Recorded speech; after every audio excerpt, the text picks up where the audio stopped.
we are today in Glasgow Central, but we're not looking at Glasgow Central today. We're going to look at another famous city centre station in Glasgow. So off we go. Here we are in St Enoch Square.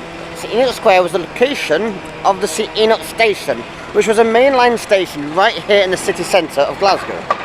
Located in St Enoch Square in the city centre, it was opened by the City of Glasgow Union Railways in 1876. The station was fronted by a large St Enoch Hotel, which was the first building in Glasgow to be fitted with electric lights. The St Enoch Hotel still survives today, however, it's somewhat less impressive.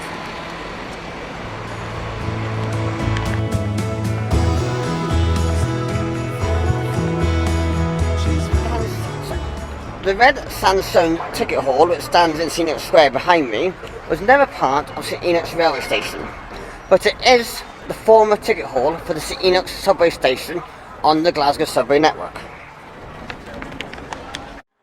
Here we are in the St Enoch Shopping Centre. Now, St Enoch Shopping Centre takes its name from the station and hotel which it stood upon. Now, on this location just inside the shopping centre, just about where the buses would have stopped, was the location of the worst buffer stop accident ever to happen within British Railways. It's where a train overran the buffers and it resulted in 16 deaths and 64 people injured.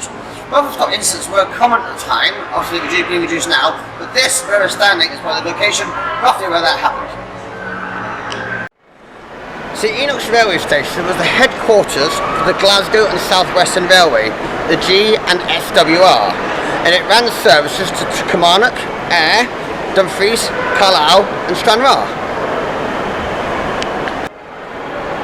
St Enoch's railway station also ran in partnership with Midland Railways that ran services from Glasgow down to England via the Carlisle Settle line to Leeds, York, Derby, Sheffield and into London St Pancras. This ran in competition with the then Caledonian Railways that ran services from the Glasgow Central down the West Coast Main Line into London Euston. Obviously, St Enoch Station actually ran services to England prior to Glasgow Central, as Glasgow Central wasn't actually opened until 1879. In 1923, the station was overtaken by a company called London, Midland and Scottish, the LMS, and they owned and operated the station up to 1947 when nationalisation occurred and it became British Railways, later to become British Rail. In the 1950s, when a lot of services became dieselised, that's such a brilliant word, dieselised, St Enoch's took on a lot of the diesel services from Glasgow Central, reducing the overcrowding at Glasgow Central. This meant that St Enoch's dealt with most diesel services and Glasgow Central dealt with the steam services. St Enoch Station was a massive station. It had 12 platforms and 2 big, massive, huge, semicircular train sheds to it.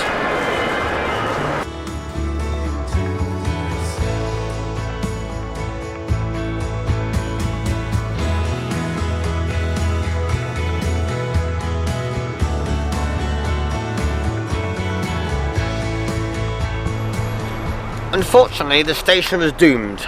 That the renationalisation of British Railways, undertaken in 1966 by, and I don't like to swear on this channel, Dr. Richard Beeching, the axe fell and the station closed in 1966 as part of that renationalisation. So, this is my favourite part of the tour. Here we are, right on the station approach. Down there, you can see the massive big wall above the arches, which was the southern approach to the station. That would have had 6, 7 or 8 tracks of big steam trains coming, powering up from England and south, coming powering up round that corner, puffing out their steam right into St Enoch Station there. And over here we have the northbound leg.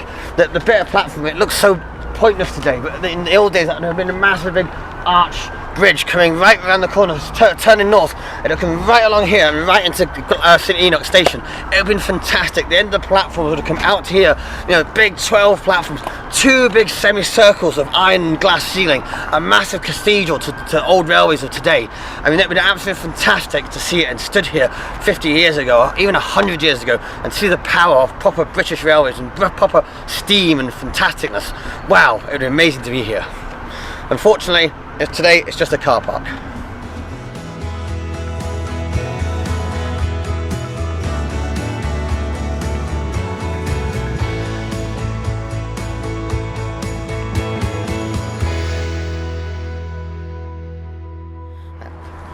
here we are at King's Court. As you can see, it still has a Network Rail sign up there. It's still Network Rail property. That was the northern approach to intersect St Enoch's.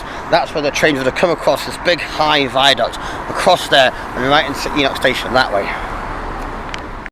So starting here from the north approach on this little wing here, we have actually live rail that runs down over the viaduct here, across the top of the shops here of King's Court, which is made as part of the Glasgow City Union Railway.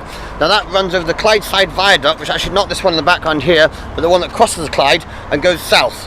Obviously this is going to form part of Crossrail Glasgow, or Glasgow Crossrail. They've changed the name so many times, that this is going to make part of that if it ever gets done. This is going to be the £200 million link between Glasgow Central, which is going to leave Glasgow Central, circle around the south of the city, up here to High Street, and then come into Queen Street low level. I'm going to do a video on the Glasgow Crossrail, or Crossrail Glasgow, and to tell you more about it. St Enoch Station wasn't actually the first station on this site. Prior to St Enoch Station opening in 1876, there was a station on this site called Dunlop Street, named after the street behind me, which opened in 1870. Obviously that was open for only 6 years, opening from 1870 to 1876, and the day St Enoch Station opened in 1876, Dunlop Street Station closed. And that behind me is Dunlop Street. We believe the station is somewhere of where you see the road into the car park. So where you see that overpass, that was where this Dunlop Station is believed to have been. I'm going to finish off today with a question. Now, as I said earlier, St Enoch Station was the location of the worst buffer stop accident, which resulted in 16 deaths.